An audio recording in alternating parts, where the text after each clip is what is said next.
you got a terrible weed problem and you're not sure what to do with it, today we're going to be going over just that on the Project Lawn. This is one of those situations where, does your lawn look good from far but far from good? Well, here we are in this mess of a problem, right? So I had purposely been putting off doing any sort of weed control because really just wanted to not have that much salt on the lawn to get a lot of the grass to repair. Now, if you guys haven't been watching, we have been working with this grass to save it without doing something drastic like just starting over. We've done a fantastic job, but now we've got to address the elephant in the room, which is weeds.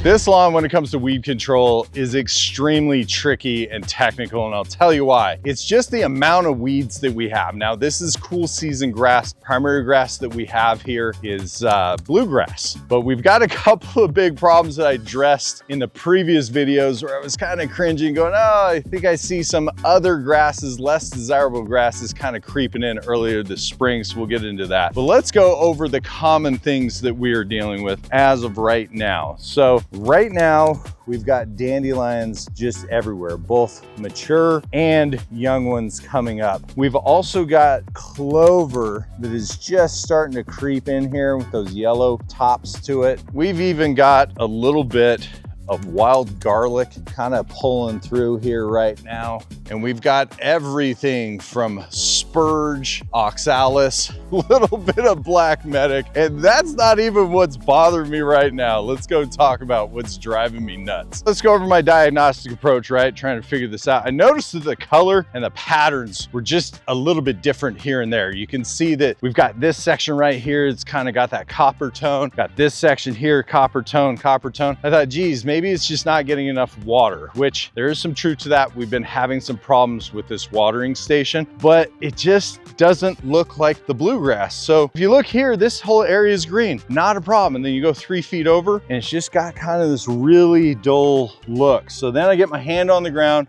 kind of feel it, realize this is not bluegrass. It's actually, unfortunately, I'll cut to the chase, it's looking like common Bermuda. And common Bermuda is not super common in my area. So I was a little taken back. So I don't know if this just came in the soil that they brought in here or what happened, but let's talk about my game plan. And I was really hoping this is going to be a nimble will problem because I could legitimately just hit it with a little bit of tenacity as an herbicide and get rid of it. But today's game plan is this. We've got to get rid of some of the crabgrass and that Bermuda. So we know that Bermuda does not like quinclorac, and we already have crabgrass in the cut. So this is going to be my game plan. Now, this is for annual grasses mostly, but it's also going to smoke a ton of morning glory that we have in the soil. It has to be used with a methylated seed oil. So we're going to be combining these two together. There's really no other way that you could do it. Then we're going to be using T-Zone for everything else. Now, there's a ton of things that I like about T-Zone. It hits nutsedge really hard, and we've got a little bit of that in the cut too, but it hits like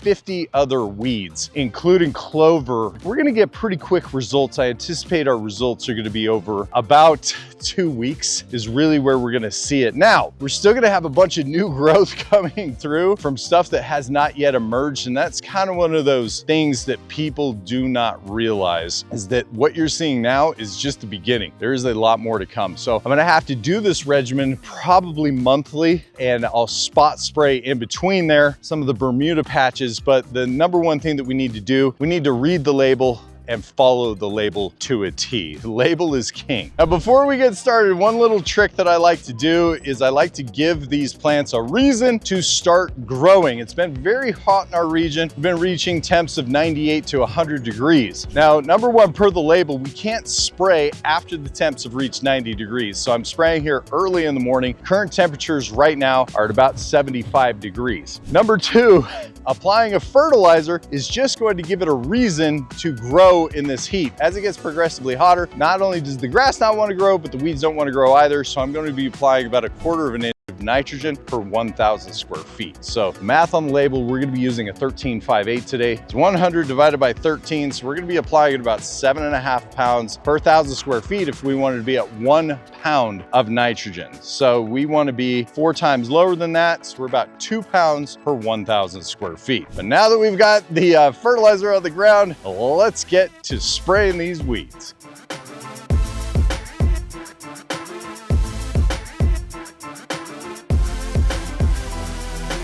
as far as applications go, I'm gonna follow the label and use the labeled rates. I'm gonna be using my Flow Zone sprayer today. This thing is my favorite because it sprays at 1 gallon per minute. I've got 6,500 square feet here, so I know this 4-gallon tank is not gonna be sufficient. So I'm gonna have to remix in the middle of the cut. Now let's go over how we are going to spray. For a lot of you guys out there, having a dye on top of all this is going to be hyper beneficial. These blue dyes allow you to see where you've sprayed and if you've gotten even coverage.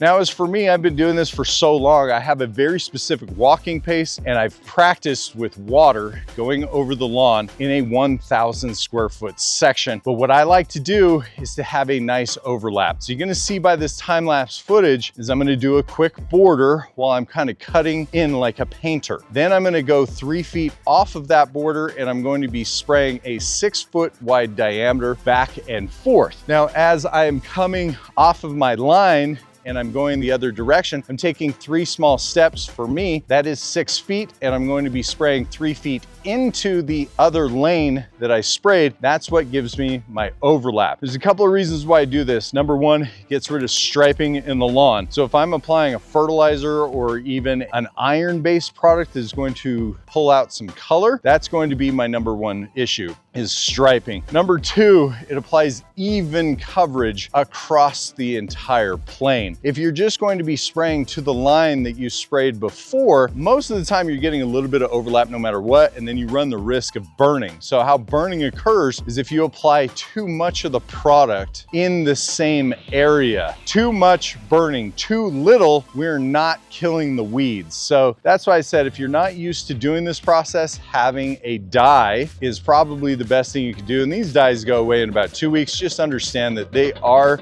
dyeing the area so they do stay. We continue to kill these weeds. Let's go over a few rules, right? For best results, you don't want to mow for about 1 to 2 days before and up to 2 days after the application. Number two, no watering per the label for 24 hours after the application as well. Needs to dry. Number three, really need to have that surfactant when using the quinclorac or using something like tenacity. And the other thing is there's a couple of different combos that I really enjoy. Our primary issue was clover. Probably would have gone with tenacity and T-zone at the same time. With dandelions, had I had it on hand, probably would have used the speed zone over the T-zone. But since we had a ton of these hard to do weeds, I felt like the T-zone was a better fit due to the nutsedge. Don't like the idea of contractor products. Recently did a review between the Roundup for lawns versus T-zone. I had really good results for the Roundup with lawns. It's got a lot of really good ingredients in it that hits a broad spectrum of weeds, but the number one thing that you need to make sure is compatible with your grass. Here we are 2 weeks later, and the results have been fantastic. I would say that we killed 90% of all the weeds throughout the cut, and there has been much less weed regrowth than what I had anticipated. We killed everything between the clover, the black medic, the oxalis, the morning glory, the spurge, you name it, we just about had it. About the only response that I was hoping to get better results with was the Bermuda cut. And you can tell we stressed it out just a little bit, but it wasn't enough to be super happy about. And at this point, it's starting to set in, starting to really choke out the Kentucky bluegrass. So here's the plan moving forward. I need to do a spray per the label about once a month. I'll most likely start using tenacity to really hit that common Bermuda. Now I have to act fast because the amount of Kentucky bluegrass that's in that cut is very little. We've got a long road ahead of us with the weed control. So the plan again is to spray monthly according to the label and keep on top of all this. But in the meantime, guys, if you have any questions, comments, or concerns, hit me up down in the comments down below. Love to help you guys out. Till next time, guys, Pest and Lawn Ginja. We're slaying the project lawn.